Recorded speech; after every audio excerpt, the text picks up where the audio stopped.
सकाळी देवदर्शनाला जाताना एखाद्या भिकाऱ्याला भीक दिली तर पुण्य मिळतं असं आपल्याला वाटतं. पण आता अशाच पुण्यामुळे आपणच गुन्हेगार ठरू शकतो. काय म्हणता? हे काय नवीन घडतंय? चला सांगते. केंद्रीय सामाजिक न्याय आणि अधिकार मंत्रालयाने आता देशातील 30 शहरं भिकारीमुक्त करण्यासाठी एक महत्त्वाकांक्षी मोहीम हाती घेतली आहे. या मोहिमेअंतर्गत भिकाऱ्यांना भीक देणं गुन्हा ठरणार आहे. आणि ही नियमावली 1 जानेवारी 2025 पासून लागू होतीये. म्हणजेच नवीन वर्षाचं पहिलंच पाऊल पडलं की भिकाऱ्यांना मदत करणाऱ्यांनी सावध व्हावं लागणार आहे. या प्रकल्पात धार्मिक, ऐतिहासिक आणि पर्यटन स्थळं असलेली 30 शहरांचा समावेश आहे. मंत्रालयाच्या मते या मोहिमेमुळे भिकाऱ्यांना पुनर्वसनासाठी मदत होणार आहे आणि शहरांची स्वच्छता व सौंदर्यता देखील वाढणार आहे.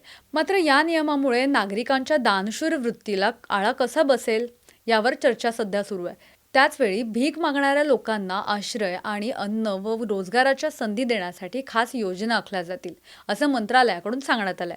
तर नागरिकांना नवीन वर्षात पुण्य कमवायचं असेल तर चांगल्या सामाजिक उपक्रमांमध्ये सहभागी व्हा.